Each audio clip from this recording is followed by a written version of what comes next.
Welcome to the hottest real estate topics on the planet, keeping you up to date with all the creative ways to buy and sell real estate without bank qualifying, so anyone can build real income starting today. Here is another great show with Dealmaker Bill and Pete the Rookie.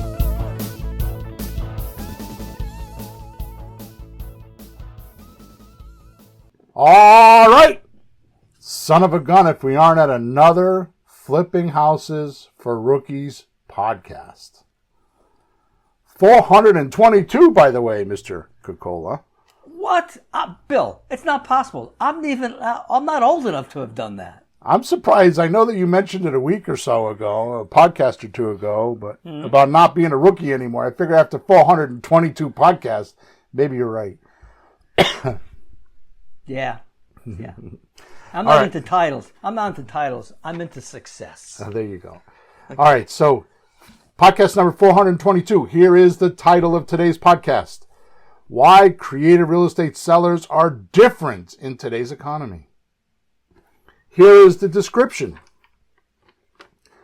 Imagine being able to turn every conversation with a real estate seller podcast. No, that's not right, because they're not doing podcasts. I'm going to start over again. Imagine being able to turn every conversation with a real estate seller prospect into a potential gold mine. And we are not talking about the run-of-the-mill, old-era tactics. No, after careful observation and proven testing, this is new and exciting. Today, we are going to reveal these novel strategies so you too can unpack a seller's hidden motivation that the seller may not even know they had. And the best part? This recently developed technique reduces resistance before it even surfaces. So say bye-bye to all those objection and rebuttal handlings.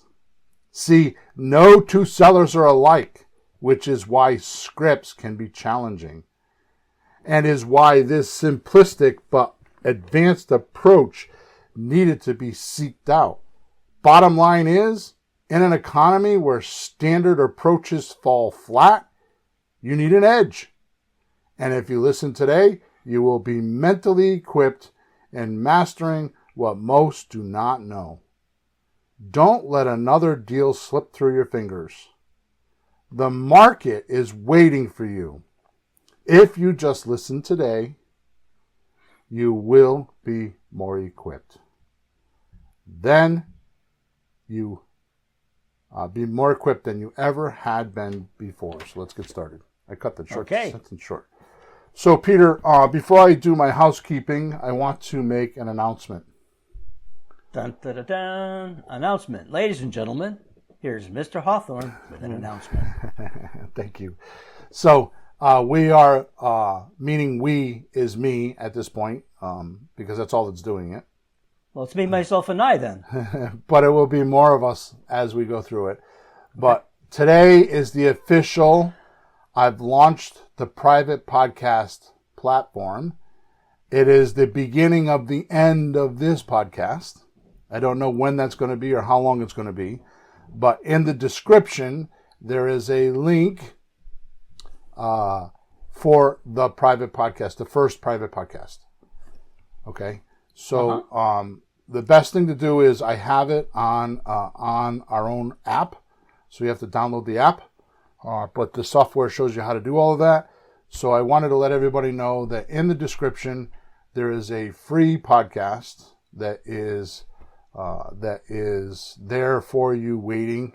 I forgot the name of it. It's like how to make gargantuan profits before you close deals or something like that. It's a pretty good podcast. I've done it before. I've done it on email. It's pretty popular. So it's a great tool. I'm hoping that once we go over from this podcast to the other, that we can even go deeper than what we've been doing on this podcast. Now, realize that this podcast is kind of a public podcast, and even though I give away way more information than everybody else, I can do even better. So on the private podcast platform, we will be doing some episodes for that go deep, deep, deep. Kind of like a little bit more on the coaching line so that you can get things going. Okay? Mm-hmm. So make sure if you're listening to us right now or watching us, make sure you hit the subscribe button, make sure you hit the like button, and make sure you go into the description and click on the link there and get registered into the private podcast. Once we're registered there, then you'll be able to just go there every week or whenever you want, because they'll be all stacked up there, and listen whenever you feel like. Okay, so you don't have to go looking for us on YouTube or Facebook or LinkedIn or wherever on a podcast platform or wherever you want. So, are you okay there? You keep moving things around and making noises. Sorry.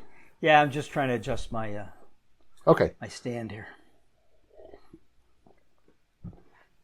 So that's all I'm going to say for housekeeping today. All right, Pete. Let's start by announcing this episode works very well with the last episode that we recorded, which is episode number 421, and it was called The Ultimate Barrier to Every Creative Real Estate Deal. Okay? Mm-hmm. We started that episode off by talking about your seller is never the problem. Never, never, never the problem. And that the creative real estate entrepreneur are the ultimate barrier to every deal. And we covered it there, right? Mm-hmm. So we covered some untalked about, probably isn't a popular podcast because it's in your face type of thing. Mm-hmm. But if you can have thick skin for the 60 minutes that we do the podcast, I think you'll come out a better person. Yeah. Right? We brought to surface the 4 or 5 arguments for our rookie entrepreneurs to chew on. In other words, I just didn't say, oh, shame on you, you piece of crap, you've been doing this wrong. I put it like in a court environment and said the next person on the stand is. And I think we brought about 4 or 5 factual, actual things that I run into, which, by the way, I'm a very, very, very, very, very, very fortunate man. I feel very fortunate because I talk to so many people and I have so many connections. Used to be I would kind of resist that, like, for example, this morning I started my day at 7:30 this morning with a brand new coaching client that is got 2 deals. Wow. And they're like asking me what paperwork and all that kind of stuff. Yeah, it's all in the system. I'm not sure why he's not getting it there. I don't usually give that much attention to someone, but he's got to get a couple deals. So, in any event, all I'm saying is my point to bringing this up is that the stuff that we talk about here is not my opinion. This is not what I think. This is not something that is made up by Bill. Now, yeah, I make up names and I make up words to describe them. But the truth is when you work with so many people for a very long time, after a while, things just pop out at you.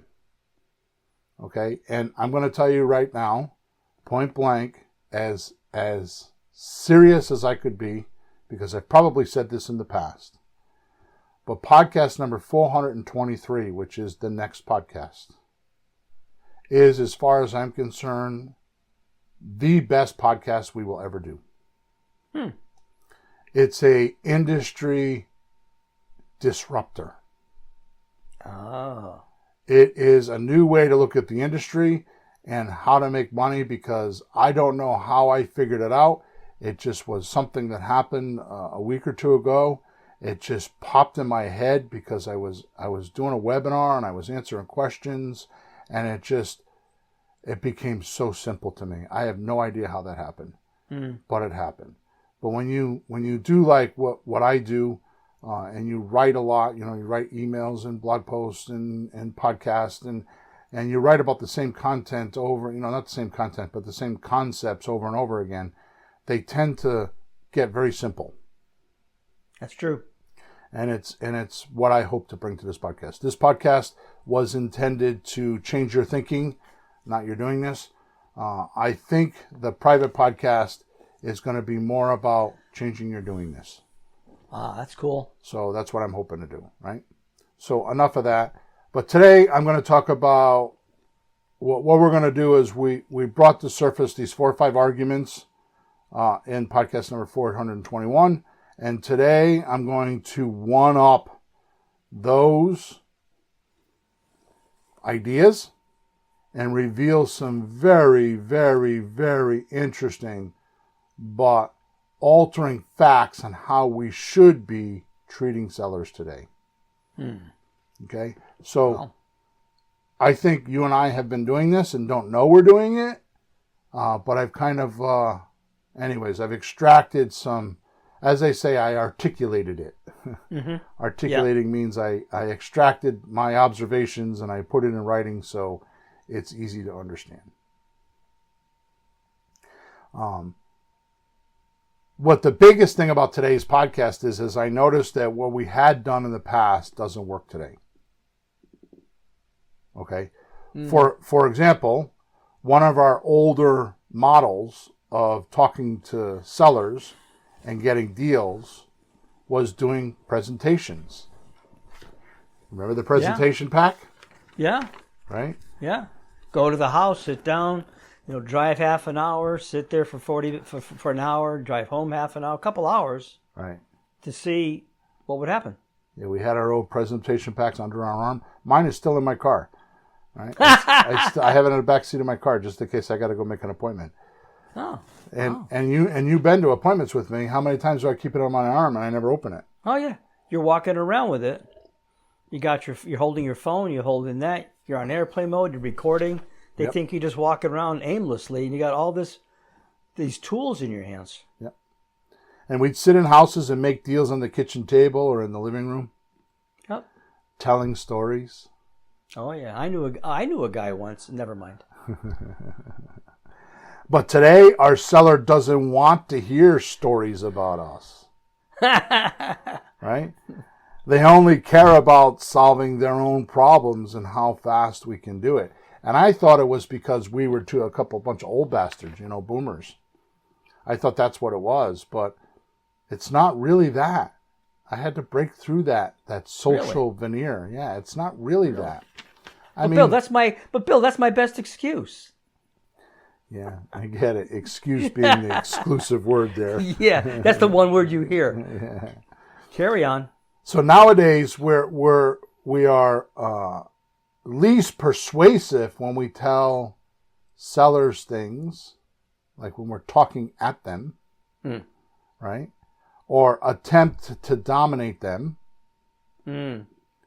or posture them.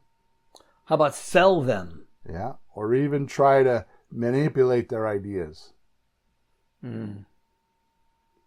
Right? I mean, my daughter Emma worked for me for 5 or 6 years? Yeah. She graduated from a college as a tech person. What is her degree? Software engineer or something like that. Tech engineer or something like that. She got a degree. Yeah. Right? And she'd sit at the other end of my desk and I'd say to her, Em, I got an idea. I want to do this. And she would look at me and say, you can't do that, Dad. I'm like, why not? Look, and I flipped my computer on. I saw this guy do like this little piece of it, like a quarter of what I had in my head. If he could do that, then why can't we figure the rest out? And she would be resistive for a day or two sometimes. And sure enough, there's things like Creative REI Reply that is the only system on the market. The only system on the market that does everything that it does. We are releasing, it may not be this week, but next week, we've added to Creative REI Reply DocuSign. Oh, cool. So I don't know where you can go to get leads put in your account every single day. They get texted with the appropriate messages based on what type of a lead they are. Right? So in other words, we're matching the message to the media or message to the market, which is the seller. So if they're for sale by owner, they get one. If they're out of area owner, they get another message, right? And then when the seller texts back, we answer the text for you via our robot. And the text makes an appointment for you. Then you get on the phone with our script, which has proven to be outrageous, because I'm telling you, we have hundreds of users in there, and every Thursday night I do a service call, and it's amazing how many people come on the call with deals, right? Mm-hmm. So you get on the phone, use the script, use our calculator, Creative Real Estate Calculator, and the calculator tells you like a stoplight, whether it's a red, green, or yellow deal.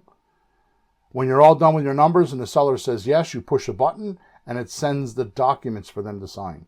Up until today, we've only had the memorandum, but now they decide to do the deal, even subject to paperwork, all the paperwork.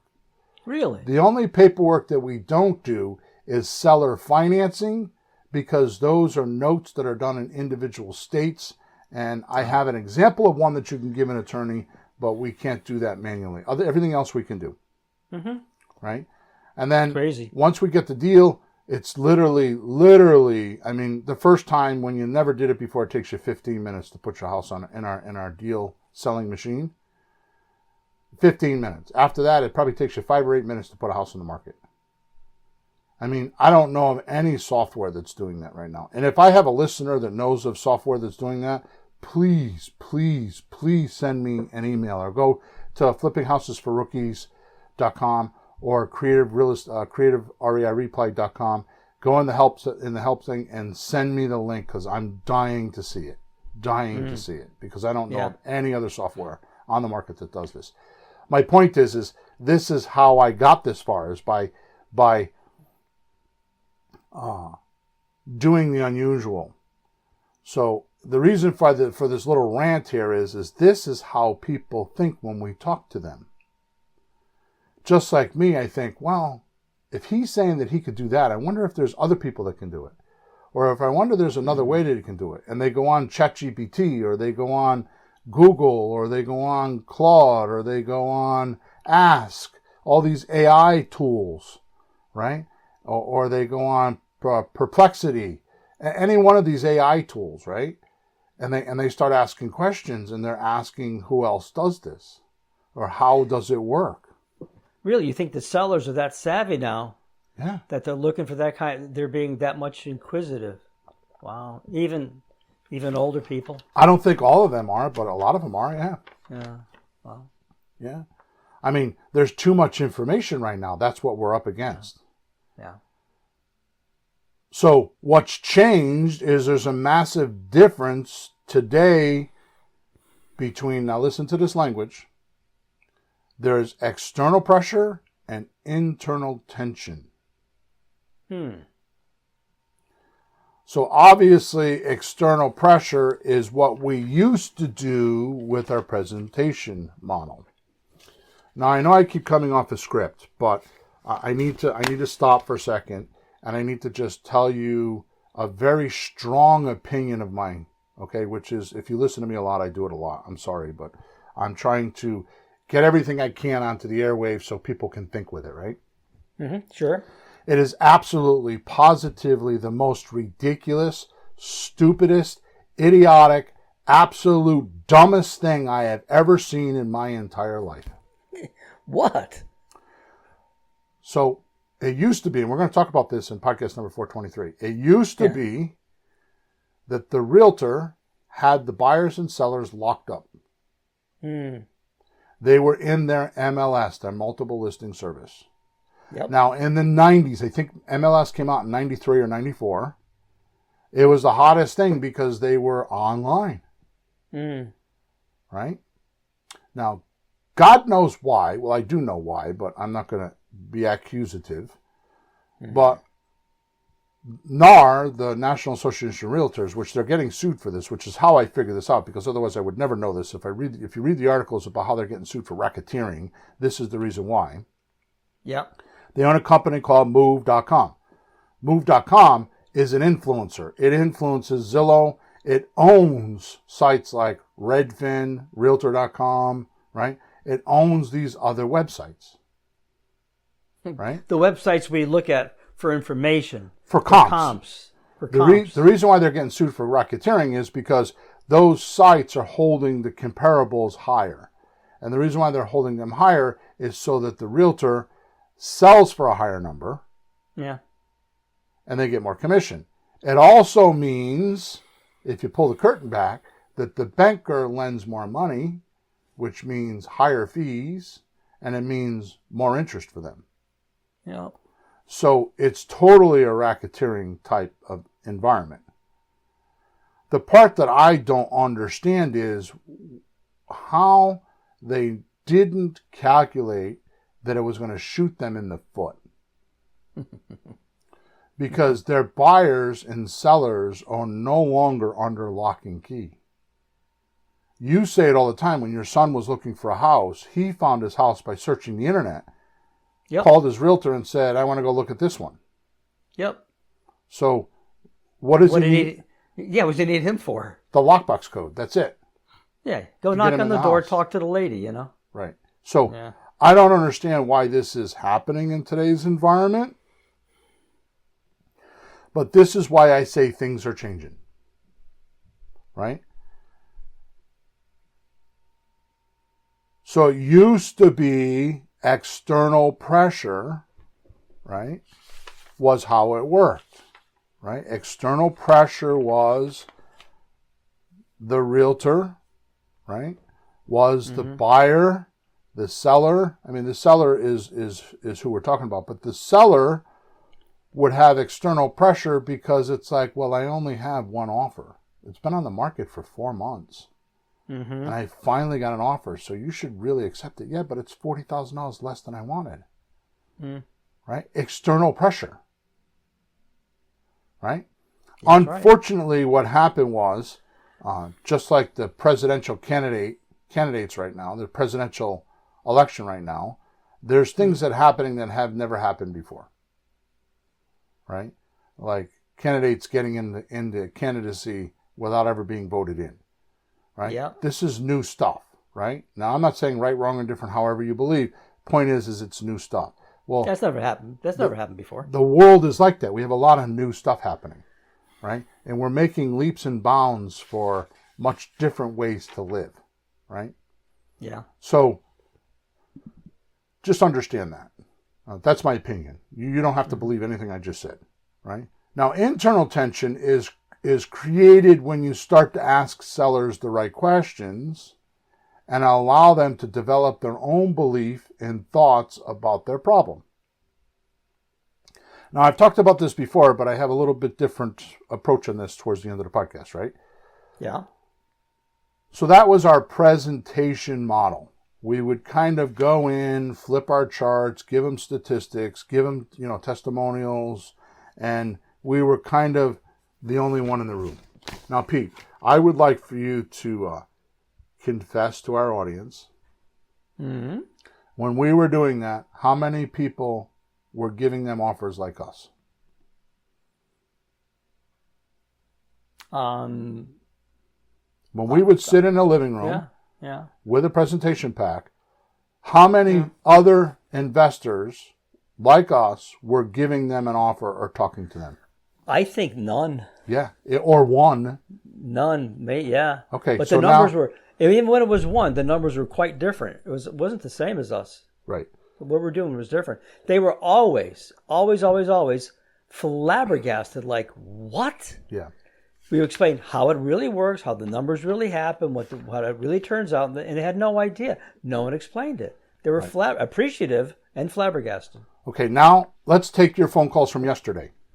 How many people told you yesterday that they have more than one person, one investor that's talking to them or interested? Oh, they're getting hammered. Okay, so give me an example of a quick conversation where somebody told you that. I know I'm putting you on the spot here, but yeah. Well, I'm either talking to somebody who maybe sometimes they're landlords and they want to keep the properties or happy with it, whatever. But the other one's like, oh, I got an offer. They're telling me these offers they get. But the interesting thing is, oh, it's a really high offer. Yeah. Do you have anything in writing? right. Yeah. Did they call you back later? That's what we say to them. That's how we break that, because a lot of times we'll hear, I get 4 or 5 people a day calling me, right? So this is what I'm talking about. So this is what I'm talking about in the presentation model, right? It's pressure, right? There's a lot of people calling. Yeah. We never had that before. For 30 years, I never had that.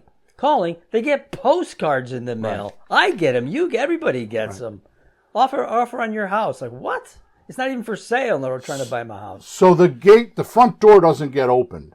This is like a door knocker coming to your front door. Some people don't even answer the door. They ignore it. But if they do open the door, they crack open the screen door a bit, and they chat, and they don't even let them in the house. Yeah. Okay? So how does internal tension get created? Because internal tension is created when we start to ask sellers the right questions and allow them to develop their own beliefs and thoughts around that problem. So going through time, we changed about COVID time, right? Yeah. And we moved into the consultative type of deal making, right? And the trouble with that was, and still is, when you ask logical, surface level questions, you get logic, surface like answers. Oh, like on the surface, yet not real. It's logical. Deep, it's logical, right? Yeah. So let me give you a question. Let me give you an example. What's the number one challenge in selling your house today? That's going to generate a logical, because, the interest rate is up. Or the number one answer, they hate to hear this. Yeah. The realtor sucks. Oh. That's the and that number hasn't one answer. changed. And that hasn't changed. Well, it has changed because almost 40% of the market, according to my calculations, are selling without a realtor right now. Oh, yeah, they moved on from sucks to I don't have to have the realtor. Another question that is logical and surface level is, what are the 2 things keeping you awake at night about this house? Now, I will tell you that I give you one that's very popular, but when I give it to you, it's with a follow-up question, so it changes. But the question is, if I had a magic wand and I could wave it over your deal, what would you ask for? Oh, right. Right, but you have to have a good follow-up question, like, how did you think that was going to happen? Or, tell me more, right? So that's another story. But you ask these type questions, you get a logical, surface level answer. It's a rote answer. Yeah. Like this. Let's do a little. I'm going to do a little role play with you without talking to you, right? Hey Pete, how are you today? Oh, I'm good. Yeah, how's everything going? It's going pretty good. Yeah. I'm doing really well. Yeah? Yeah. Okay, so what's happening? What do you mean what's happening? Well, what are you up to these days? Oh, I've been playing golf. The weather's been really good. I've been working in the yard, right? All surface level type talk, right? It's fake. Actually, it's not fake. It's logical. It's not emotional. Yeah, I don't think all the answers are real. I had somebody walk in my house. I said hi. He said, good, how are you? Yeah. So they're not always even listening. It's just like standardized answers thrown back. It's just rote. It's just like a robot. Hey, Bill, what's up? Yeah. It's like you push a button. You remember the old Staples, office supply store Staples? Yeah. I think they're all over the country. I know they're definitely all over the East Coast. And they used to have that advertisement with the button, it said easy, and you would push the button. Yeah. That's what it's like, right? Yeah. All right, so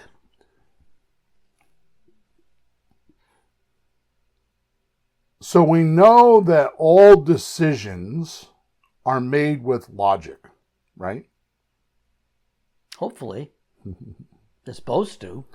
I did that backwards. No, because all decisions are not made with logic. They're made with emotions, right? People make decisions based on their emotions, and they justify it with logic. Yeah, they use that.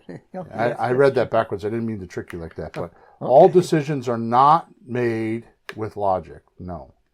They're made with emotion, and it's justified with logic. Let me give you an example. You wake up in the morning, right, with severe back pain. Let's say it's your third morning in a row. Yeah. You think to yourself, maybe I should go to the urgent care or clinic for some medicine, some pain reliever, right? Next thought is, I wonder how much that's going to cost. Whether you got insurance or not, how much is the copay, how much is it going to cost, whatever, right? Sure. But then you meet the doctor who starts asking pointed questions. What does the pain feel like? Is the pain focused in a specific area? How long have you had the pain? What is the pain doing to you? What is the pain preventing you from doing? Right? Yep. These are the questions that come off logic and start to penetrate internal tension that will get you to think you have a bigger problem than you originally thought. So they're working you through the process of how is this going to happen? How am I going to get rid of this pain? Yeah.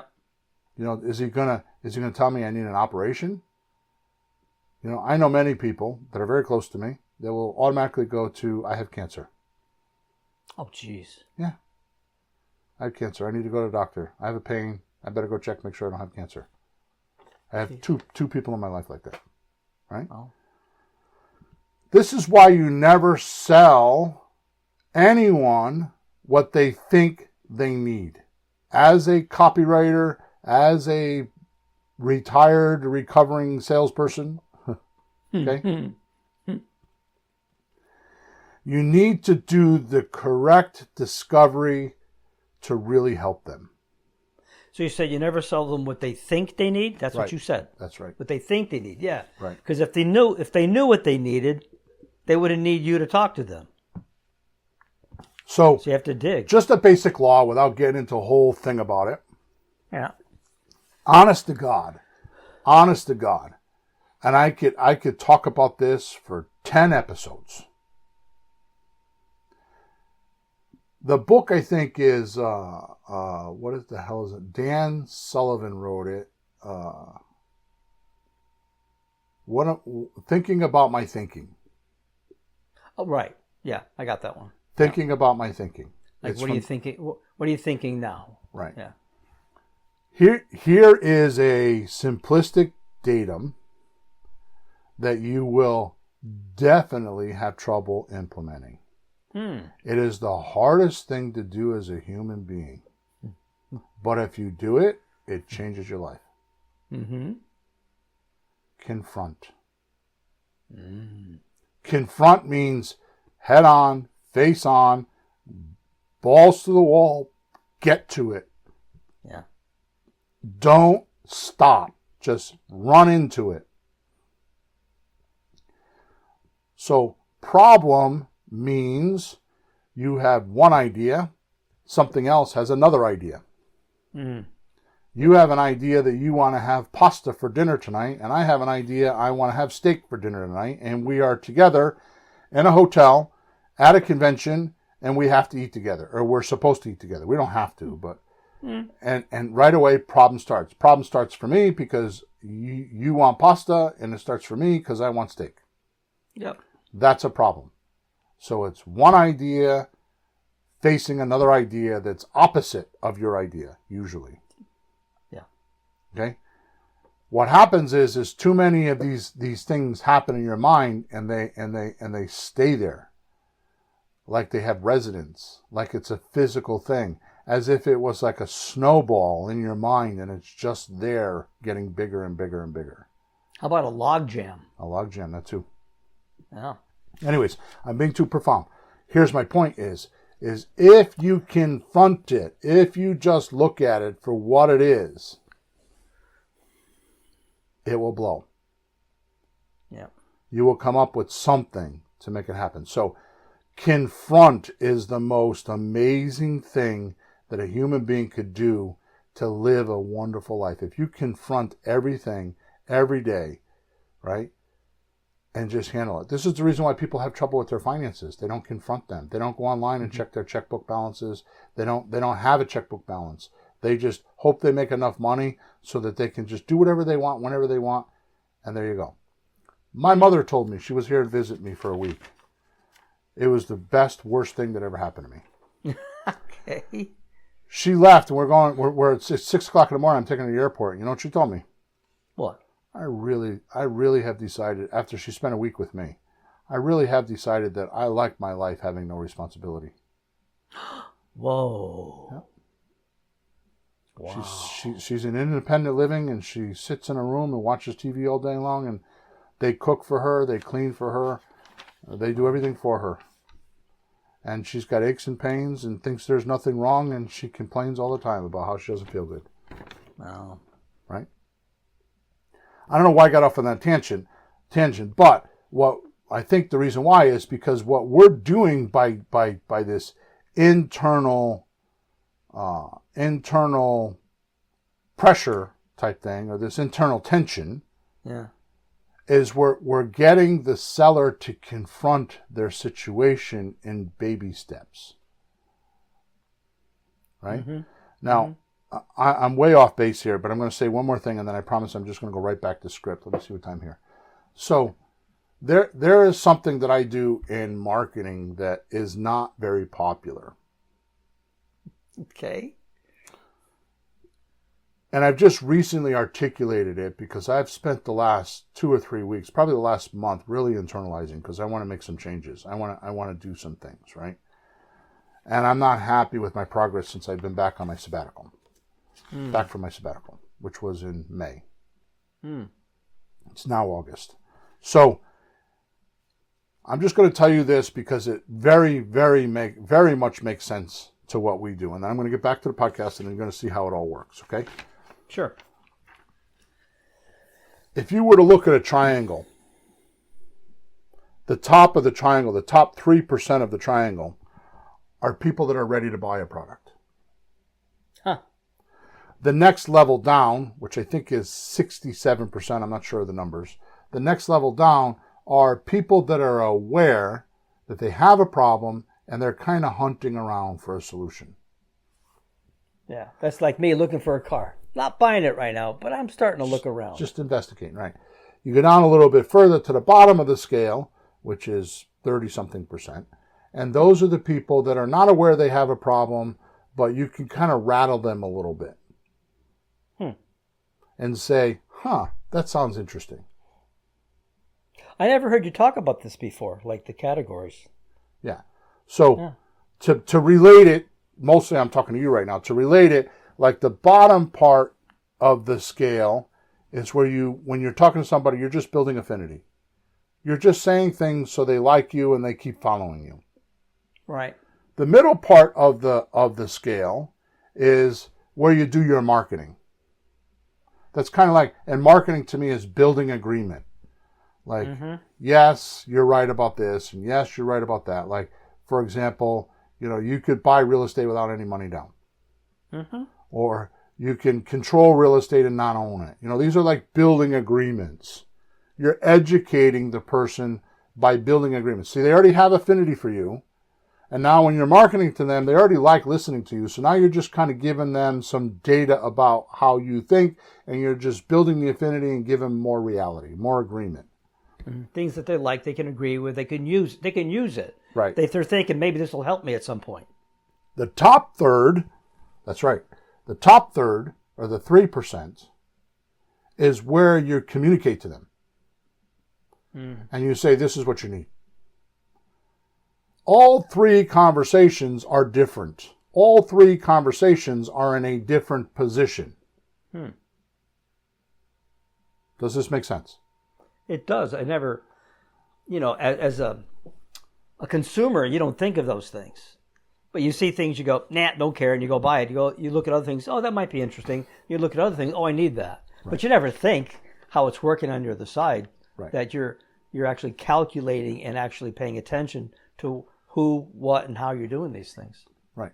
So I could give examples of this, but I don't want to waste the time. But this is where your seller's at. Yeah, that makes sense. Right? So they're at the bottom and they're thinking, I know the bubble's really high. I should probably look into selling. Yeah. To the middle category, I got a job transfer and in 3 months I got to get a new house. Yep. To, oh my God, it's 2 weeks away and I haven't sold my house. I need to do something. You see? So that's a whole nother theory and a whole nother way to think about a sale.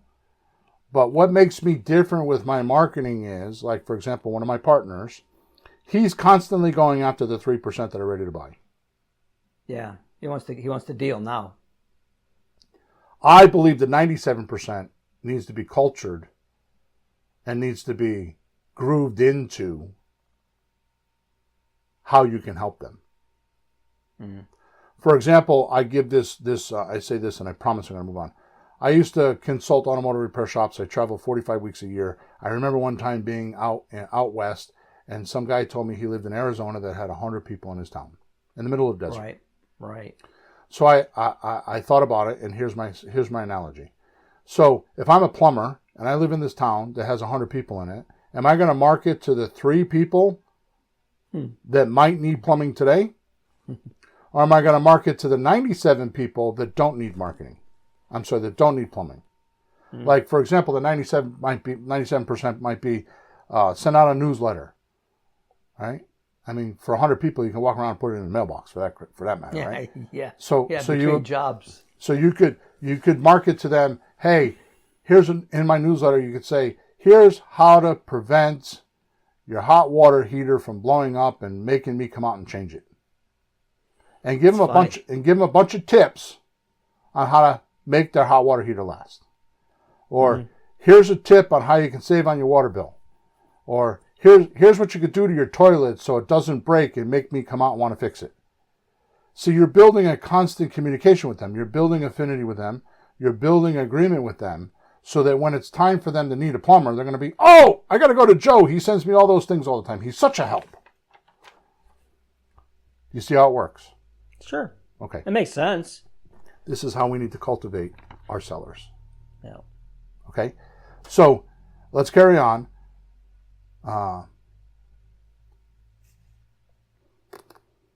So I was talking about you don't sell someone what they think they need.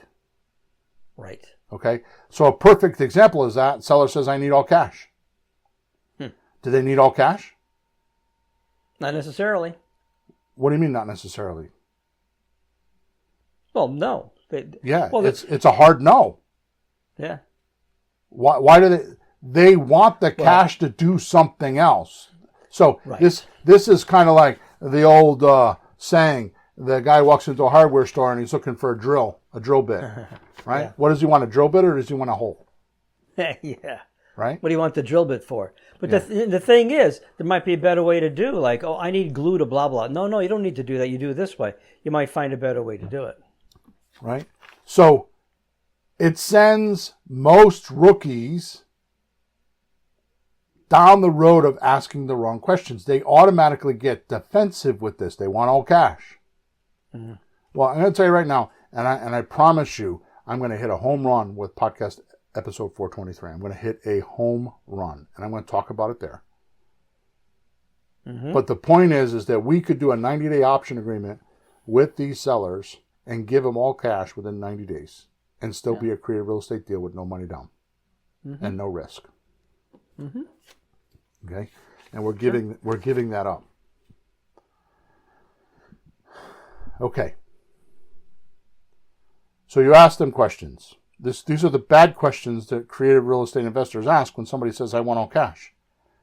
So is cash the only way you'll sell? Can we talk about terms? No, I don't want terms. I want all cash. I just want to get rid of it. I want it out of my name. I don't want to deal with it. So what did you do? You went down the wrong path, right? How about this question? Do you know your asking price is $400,000, but the market value is only $350,000? Mm-hmm. Right? Disagreement. Exactly. If you here's another one. If you give it to the realtor, what do you think they will do? These questions or this type of talk or speak or conversation actually triggers resistance, like you just said, and makes creative real estate entrepreneurs start to believe that creative real estate doesn't work, or you have to work harder or call more leads or clock more hours on the phone to get deals. How about this one? I hear this one all the time. This doesn't work in my area, Bill. Oh. And then the last example, which this is what, because you're asking the wrong questions, because you're doing this incorrectly, this is what's happening to you, right? I can't find any prospects in my area. I should find another area to work in. There's no motivated sellers in my area. Oh boy, we've heard that a lot. Mm-hmm. So, enough with the outdated old models. Let's go in for the home run. We're sliding into home base.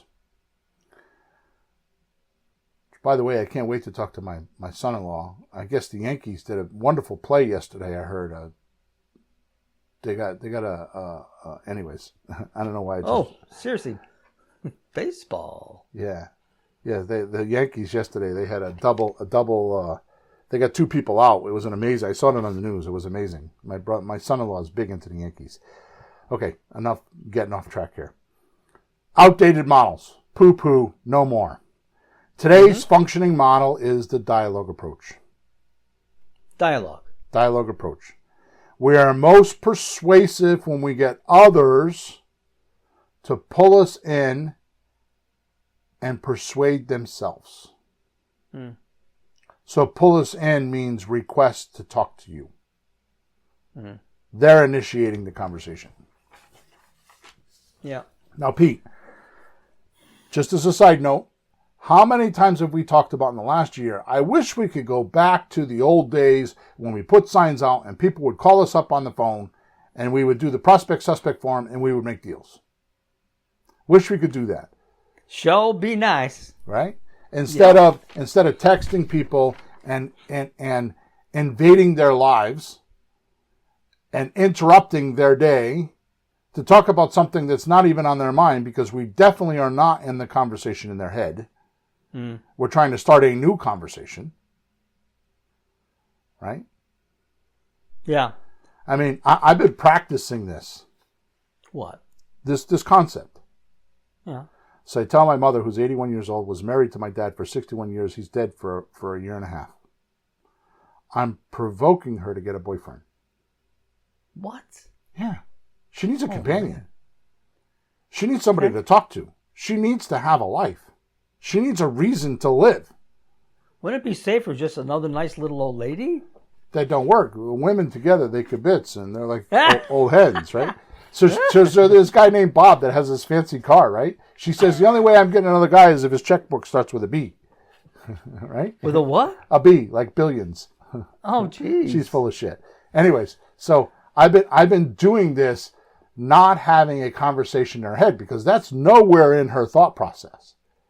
Yeah. So I've been just kind of practicing on my mom, like, how do you take somebody that is not even in this, never mind in the circus, not even the same town the circus is in, right? Or the same state, right? She's like so oblivious. So I've been kind of practicing it with my mom. She has no idea I'm doing it, but it's kind of cute to see the process, because it's like, how do you get someone that isn't having a conversation in their head that they want to sell a house to talk about selling their house, right? So how do you do this? That's the $1 trillion question, right? Trillion. How much easier would it be if your seller would just make you an offer to buy? Sure. Or have motivated sellers just pull you in, like I said before, request to talk to you. Mm-hmm. Even get the seller to sell themselves on your terms. Boy. Now, I'm going to disappoint the hell out of you right now. I'm sorry to do this, but I'm going to give you a lot more information. But I promise you, these direct questions are going to be in podcast number 423. I'm going to show you exactly the steps on how to do this, because I figured it out. Mm-hmm. And talking to my mom about her boyfriend helped. Oh, God. She has no idea. Right? Imagine overcoming their own objections and rebuttals, and you don't need to do that. The good news is all you need are the questions that I gave to you, right? You need the questions that are intended to bring out your seller's inner truths. They're intended to get the human being into their emotional state. So it causes them to want to open up to you and go below that logical level surface. Mm-hmm. Now, when you listen to their answers, because that's where the trick is, I've been saying that for years. Now, when you listen to their answers, go ahead. No, I've heard that even on the news, like they talk about that in debates and in interviews. It's when somebody answers, like you ask somebody a question, they answer you, you have to talk about the answer. Like, well, wait a minute. You have to go into that because there's a lot in the answer to check into, not just take the answer and look at a different question. Well, in a conversation. What's the purpose of an answer? Purpose of an answer. No one's ever asked me that one. Right. Purpose of an answer is to bring it to the next question. Right. So did I get it right? No. Well, sort of. No. So an answer is a reaction to a question or a statement. Yeah. Right? And you're trying to find out what the situation is. Mm-hmm. But the point is it's a reaction. And you're looking. You just looked it up, right? I'm looking at it now. Yeah, I'm talking before I read it. So. Does it say? What does it say? Did you say reaction? You read that? No, I'm saying that I haven't read it yet. So I'm reading it right now. All right. Go ahead. Oh yeah, exactly. It says, say or write something to deal with or as a reaction to someone or something. Yeah. Act in reaction to. That's the one I was thinking. Mm-hmm. So you need to act in reaction to your answers from the sellers. Because that's how you're getting in the conversation in their head. Is by asking a question and then you act in the you act within the conversation they're already having in their head. You're reacting to that. So we ask a question, they have a reaction to the question, but then we have a reaction to the answer. Is that what you're saying? Well, sometimes you react right away. Sometimes what I'll do is I compile the answers and build up, like part 1, part 2, part 3, part 4, part 5, and then at the end I'll say, well, I can do all of this for you. Okay. Right? It depends on how it happens. But the point is, the reason for a question is to get a reaction. Mm-hmm. An emotional reaction. But then you have to do, what you're saying is you have to do something with the emotional reaction. That must lead you to something, That's right? Exactly. It leads you to the conversation they're having in their head already. And you're doing this to your own mother. Yeah. She's my testing ground. Oh, boy. When you listen to their answers and then go further with deeper questions, see, the reaction may provoke you to ask another question. Well, hopefully. I want all cash. Okay. You ask the question, would you be willing to take terms? No, I want all cash. That's the answer. It provokes the next question. Well, what are you going to do with the cash? Right. And that provokes another question. Well, what happens if you don't get all that cash? What are you going to do then? You see? Right. But also, from what you said a few minutes ago, all cash doesn't mean you have to call a realtor, sell the house, and do it. We can sell it for them. Yep. You even have strategies like, well, I can get you so much money for the house. You have so much equity. You can take a loan on the house out, Right. and do whatever you need. If they need the cash, how can we get the cash is the real question. That's right. Is there other ways to do it? I and promise you are going to fall out of your chair next week. Well, I'm coming. I'm definitely coming next week, Bill. So when you start getting deeper questions, now pay attention to this. Okay. The seller feels understood. They feel respected. They feel validated. They feel like you're confident. They feel like they're getting somewhere. You know what I'm getting as a real, like a clear idea in my own head here? You talked about external pressure, and that's when, like, I don't need any solar panels, go away. You know, people come to the door, you're siding in the house, your roof, go away. You know, you don't want to talk to those people. You don't want to let them in. And this other one is finding what they actually need and actually talking about that, where they don't even let their guard down. They just like, oh, finally, somebody who's listening to me. Right. I can't tell you how many people call on the phone like, hey, you need blah, blah, blah, blah. Nobody even asks the question, right. Do you need any help with your roof? Do you need any help with your driveway? Do you need any? They don't even ask. Right. They just start throwing and pitching. No wonder people have their guard up so much. And that's why the old models that we used to use don't work, because they're like a job interview, or worse, being interrogated. And what they do is they tense up people and close them up. Yeah. So the questions we want to ask are over at podcast number 420.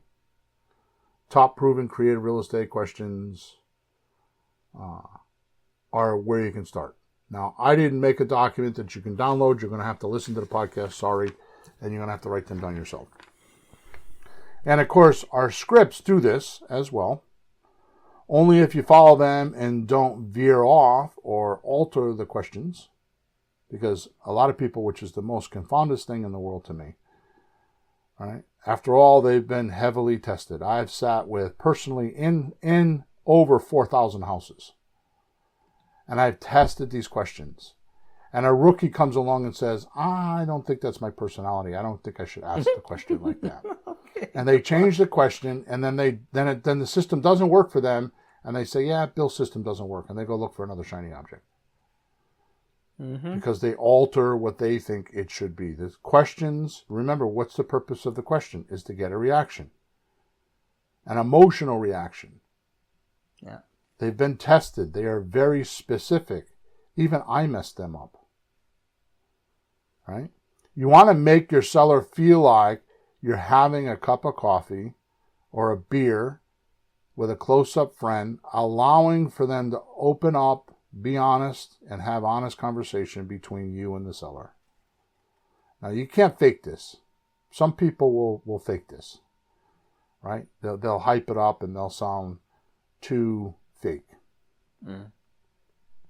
I'm telling you right now, if you're trying to do this just for money, just stop. Don't call anybody. Mm-hmm. You have to have the intention of, I'm probably not going to make a deal, but let me see how I can help this person. Right? Now, your seller begins to consciously and subconsciously internalize what they're saying to you. Their answers help you look at and challenge their own beliefs as to why they keep allowing their present situation to continue. And when done correctly, their answers can give the seller a different perspective. This is what I typically refer to as the enlightenment process. Mm-hmm. The enlightenment is you're getting them to come up with their answers and their conclusions, right? And make their own decision. Right? Mm-hmm. My grandson's name is Max, 6 years old, right? Yep. Max, if you ride your bike out there in the street and a car comes along and hits you, I'm kind of curious. Do you think you'll be a pancake or a cookie? Ooh. What do you mean, Grandpa? Well, when a car hits you on your bicycle, what's going to happen? Oh, I might get hurt. Okay, so do you think riding in the street is a good thing? That's much better than, Max, get out of the road! You're going to get hurt. You're giving him a command to go get hurt. Yeah. The seller experiences a very powerful internal motivator that makes them automatically feel like changing their situation and taking action now, because you've enlightened them. The way you enlighten them is by getting the first question answered, and then with the reaction, give them another good question and dive a little bit deep into the emotional aspect of it, come out of the surface veneer and get out of the logical questions and get down into the emotional portion of this, right? Yeah. And just ask the skilled questions we've supplied to you over at podcast number 420. You might be pleasantly shocked at how simple the process is. It's dialogue, it's conversation, it's not a script. I have said repeatedly, probably hundreds of times on these podcasts, the last 50 podcasts. To make a creative real estate deal, you need 4 things. You need to know the price, the monthly payment, the duration they're willing to wait, or the term they're willing to wait before they get paid off, and deposit if they talk about it, or down payment if they talk about it. However you get those numbers, whether you get them in 5 minutes or 50 minutes, you use the questions on podcast number 420 to help you get those questions. More importantly, why that price? What's the emotional state? How did you come up with that? How did you come up with that price? Oh, my sister told me I should sell for that much. Oh, really? How does your sister know that that's how much you should charge? Oh, she's a realtor. Okay, so then how come you didn't list it with her then? And boom, you're right there. You might be pleasantly shocked at how simple the process is for you, and how much it will put you in control of the conversation and make you feel confident. And make it sound like you have truckloads of confidence when talking to these sellers. When in fact, all you're doing is empowering your seller's potential to get the deal done. Mm-hmm. Okay, Pete, I think we've delivered in abundance today. But I think we could help our rookies a little.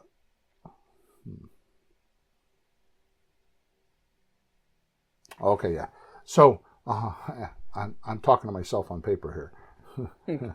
So again, I'm going to continue this on podcast number 423. I haven't finished writing it, but I know what I'm writing. So the name of the podcast is going to be,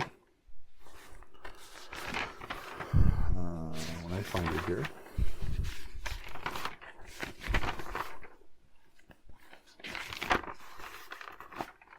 oh my goodness,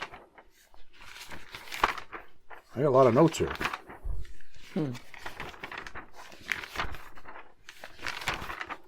I promise I have it. Okay, here we go. Here's the name of the podcast. For any rookie not doing creative real estate deals in today's economy. Wow. Tune in.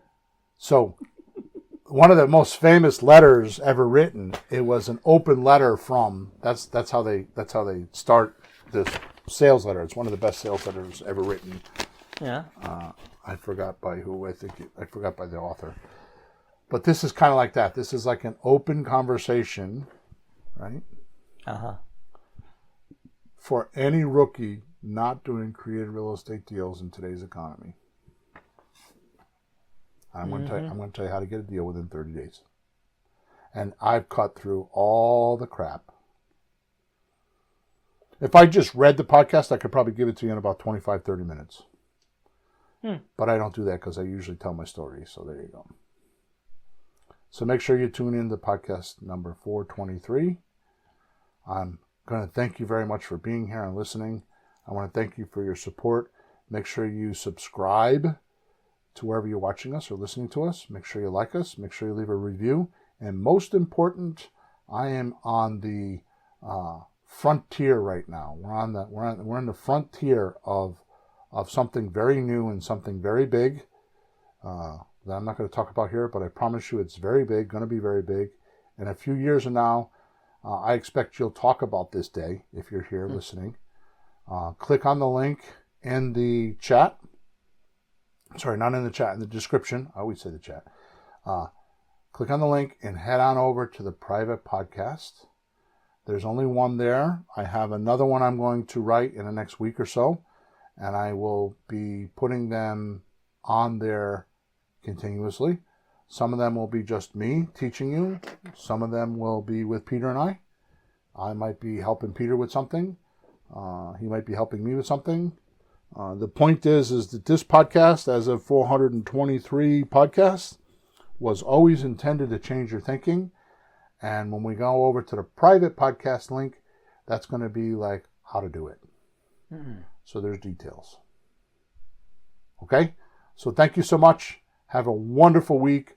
Flourish and prosper. Make sure you click on all the links and subscribe and save us and like us and leave a comment and all that stuff and get into that private podcast.